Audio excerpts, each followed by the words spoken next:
అందరికీ నమస్కారం. లక్ష్మీదేవి ఇంట్లో స్థిరంగా ఉండాలంటే ఎలా ఉండాలి? ఏం చేయాలి? ఆవిడని మనం చక్కగా మెప్పించి మనతోనే ఉంచుకునేలా చేయటం ఎలా? ఒక్కసారి గమనించి చూడండి. లక్ష్మీదేవి మన దగ్గరే ఉంటే సరిపోతుందా? అందరికీ ఉండద్దు? అందరికీ కూడా ఉండాలి కదా! కనుక లక్ష్మీదేవి కేవలం మనతోనే ఉండాలి అనేటటువంటి ఆశ పెట్టుకోకండి. ఆవిడ లక్ష్మీ చెంచల. స్థిరంగా ఉండాలి అనే ఆశ పెట్టుకోకండి. కానీ మనకు కావాల్సినప్పుడు కావాల్సినట్టుగా అందాలి అనేటటువంటి కోరిక పెట్టుకోండి. ఇవాళ నాకు 100 రూపాయలు అవసరం. ఆ 100 రూపాయలు ఏదో రకంగా అందితే నాతో లక్ష్మి ఉన్నట్టే.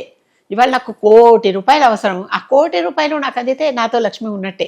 అర్థమైందా? అవసరం అనేది కూడా సరైన అవసరం అయి ఉండాలి.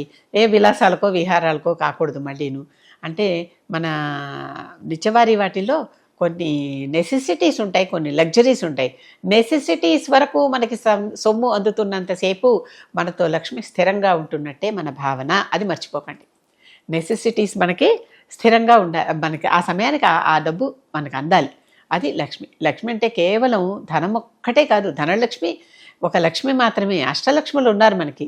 ఈ అష్టలక్ష్ముల్లో ధైర్యలక్ష్మి, ధాన్యలక్ష్మి, సంతానలక్ష్మి ఇవన్నీ ఉన్నాయి కదా. కనుక మన పిల్లలు ఉంటే కూడా మనకి లక్ష్మి ఉన్నట్టే. ధైర్యం ఉంటే కూడా లక్ష్మి ఉన్నట్టే.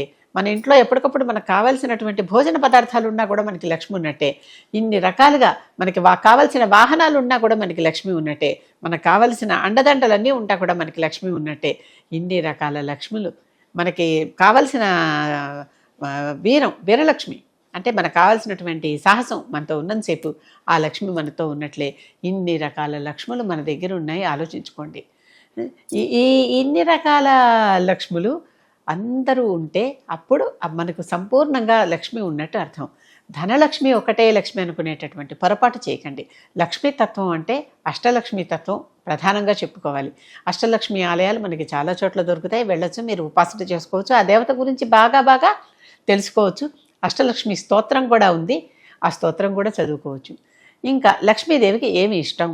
లక్ష్మీదేవికి ఎప్పుడూ కూడా ఇల్లు ప్రశాంతంగా హాయిగా ఉంటే ఇష్టం. కలహించుకొని ఇల్లు ఉంటే ఇష్టం.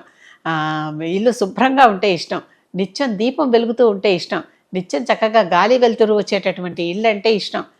చక్కగా ఎక్కడైనా ఏ ఇంట్లో అయినా తనకు కావలసినటువంటి పాయసాన్నాలు ఇలాంటి ప్రసాదాలు పెడుతూ ఉండేటటువంటి ఇల్లు అంటే ఇష్టం. ఇంటి బయట ముగ్గు ఉంటే ఇల్లు అంటే ఇష్టం. ఇంటి మూలల్లో దుమ్ము లేనటువంటి ఇల్లు అంటే ఇష్టం. ఎన్ని రకాల ఇష్టాలు ఉన్నాయో ఆవిడ గమనించండి కదా. గడపకి పసుపు పూసి పూజ చేసినటువంటి గడప ఉన్న ఇల్లు ఇష్టం. ఈ రకంగా ఏదో ఒక చిన్నప్పుడు ఎప్పుడో చదువుకున్న ఒక పద్యం, గడపలన్నిటిలోన ఏ గడప మేలు, మహాలక్ష్మి నివసించు మా గడప మేలు. అందుకే గడపకు కూడా మహాలక్ష్మి అని చెప్పి బొట్టు పెట్టి పసుపు రాసి బొట్టు పెట్టి పూజ చేస్తాం, అవునా కదా. కనుక ఈ రకమైనటువంటి ఇల్లు అనమాట. ఈ రకమైనటువంటి ఇలా మహాలక్ష్మి స్థానాలు చెప్పాను కదా. ఇంట్లో ముత్తైదులు నిత్యము ఇక్కడ ఉన్న సీమంతంలో ఉన్నటువంటి శ్రీ మహాలక్ష్మికి కుంకుమ పెట్టుకుని మహాలక్ష్మి నమః అని మంత్రం చెప్పుకుంటూ ఇక్కడ కుంకుమ పెట్టుకుంటే ఆ మహాలక్ష్మిని మీరు నిత్యం అర్చించుకున్నట్టు. ఇంటి ఇల్లాలి సీమంతంలోనే శ్రీ మహాలక్ష్మి ఉంది కనుక అందుకనే ఇంటికి గృహలక్ష్మి అని కూడా ఆవిడకి పేరు. ఎందుకంటే ఆవిడ శరీరాల్లోనే ఉన్నది కదా ఆ లక్ష్మి. అందుకని ఆవిడకి గృహలక్ష్మి అని కూడా పేరు. కనుక ఇన్ని రకాలుగా లక్ష్మీదేవి మన దగ్గర ఉంటుంది. కనుక అందుకనే ఈ ఇంటి ఇల్లాలు ఏడిస్తే ఇంటికి మంచిది కాదు అని ఇవన్నీ అంటారు చూడండి. కలకంఠి కంట నీరు ఒరిగితే కరిగిపోవురా సిరులు అని చెప్తారు మనకి సామెతలు. అంటే కలకంఠి అంటే ఎవరు? ఇంట్లో ఉన్నటువంటి ఇల్లాలు. ఈ ఇంటి ఇల్లాలి కంట నీరు వస్తే సిరులు వెళ్ళిపోతాయట. అవును, మరి ఆ మహాలక్ష్మి ఏ మహాలక్ష్మి అయితే సీమంతంలో కూర్చొని చూస్తుందో ఆవిడ ఏడిపిస్తే ఆ మహాలక్ష్మి ఎందుకు ఉంటుంది? వెళ్ళిపోదు. కనుక మహాలక్ష్మికి ఇష్టంగా ఇల్లు చక్కగా అలంకరించండి, సుగంధాలతో ఉంచండి. ఇంట్లో చక్కగా హారతులు ఇవ్వండి, దీపారాధనలు చేయండి. ఆ దీపాలు వెలుగులో కాంతి ఉంటుంది. ఇంట్లో చక్కగా పువ్వులతో పూజ చేయండి. మహాలక్ష్మికి ఇష్టమైనటువంటి సుగంధాలు ఇచ్చేటటువంటి పువ్వులు ఉన్నాయి. మల్లెలు, జాజులు, గులాబీలు, మొగలి పువ్వులు, ఇలాంటి చక్కటి సుగంధాలు ఇచ్చేటటువంటి పుష్పాలతో మహాలక్ష్మికి పూజ చేయండి. ఇవన్నీ కూడా మహాలక్ష్మి తీసుకుని చాలా సంతృప్తి పడి మనల్ని ఆశీర్వదించి మనతోనే ఉంటుంది. మనతోనే ఉంటుందంటే ఎన్ని రకాల లక్ష్మి రూపంలో, ఇంట్లో పిల్లలతో రూపంలో, సంతాన లక్ష్మి రూపంలో ఉంటుంది. ఇంట్లో డబ్బాల నిండా బియ్యము, పప్పులు వగైరాలన్నీ ఉంటే ధాన్యలక్ష్మి రూపంలో ఉంది. కేవలం జేబులో మన వ్యాలెట్లో ఉండేటటువంటి నాణ్యాలు, కరెన్సీ నోట్లు మాత్రమే శ్రీ మహాలక్ష్మి అనుకోవద్దు. కనుక ఇంటి ఇల్లాలి రూపంలో, గృహలక్ష్మి రూపంలో మన ఇంట్లోనే ఉంది. మన గడప రూపంలో, గడప మహాలక్ష్మి రూపంలో మన దగ్గరే ఉంది. ఇంత రకంగా చక్కగా రోజు ఇంటి బయట రంగవల్లులు తీర్చండి, ఇంట్లో గడపకు పూజ చేయండి, ఇంట్లో దీపం పెట్టండి, ఇంట్లో చక్కటి సాంబ్రాణి ధూపాలు వేయండి. ఆ ధూపం వాసనకి అమ్మవారు ఆకర్షింపబడి వెంటనే వస్తుంది. కనుక ఈ విధంగా మన ఇంట్లో ఉన్న దరిద్రం పోవాలంటే ఇవన్నీ చేస్తూ ఉంటే శ్రీ మహాలక్ష్మి మన ఇంటికి వస్తుంది. పొద్దున్న ఉదయం సాయంత్రం ఒక దీపం పెట్టండి దేవుడికి.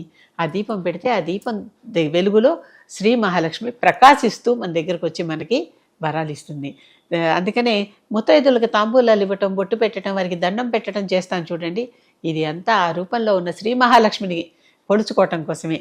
కనుక ఈ రకమైనటువంటివి చక్కగా మీ ఇంటికి ఎవరైనా ముత్తైదువులు వస్తే వారికి ఆదరించండి. మిగిలిన వారిని నిరాదరించమన్న ఉద్దేశం కాదు, వారిని కూడా ఆదరించండి. వీరికి చక్కగా నమస్కరించి వీరికి కావలసినటువంటి పసుపు కుంకుమ తాంబూలాలు ఇచ్చి వారిని నమస్కరించి వారిని కటాక్షించమని కోరుకోండి. ఎందుకంటే ఆ రూపంలో మా ఇంటికి మహాలక్ష్మి వచ్చిందని భావించండి. ఆవిడకి ఇష్టమైన పనులు మనం చేస్తున్నంత కాలం మన దగ్గర ఎప్పుడూ ఆ మహాలక్ష్మి ఉంటూనే ఉంటుంది. ఆ ఇష్టమైన పనులు మనం చేయటం మానేస్తాం, ఇల్లు శుభ్రంగా ఉంచడం మానేస్తాం, ఎప్పుడు పోట్లాడుకుంటూ ఉంటాం, ఎప్పుడు చూసినా అలంకారహీనంగా. మహాలక్ష్మల్లే అలంకారం చేసుకోమని ఇంటి ఇల్లాలకి ఒక నియమం. రూపేచ లక్ష్మి అనే ఆ శ్లోకంలో ఈ మాట. కనుక రూపంలో లక్ష్మిలాగా ఉండాలట ఎప్పుడు ఇంటి ఇల్లాలు. ఆ విధంగా లక్ష్మీ స్వరూపంలో ఇల్లాలు ఉంటే ఆ ఇంటికి తప్పనిసరిగా లక్ష్మి ఉంటుంది ఉంటుంది ఉంటుంది. అంతేకాని డబ్బులు మాత్రమే లక్ష్మి అనుకునేటటువంటి భావంలో ఎవరు ఉండకండి. ఇన్ని రకాల లక్ష్ములు ఉన్నాయి. ఒక లక్ష్మి కాదు, ఎన్నో లక్ష్ములు. అష్టలక్ష్ములతో ఆనందంగా అందరూ ఉండాలని కోరుకుంటూ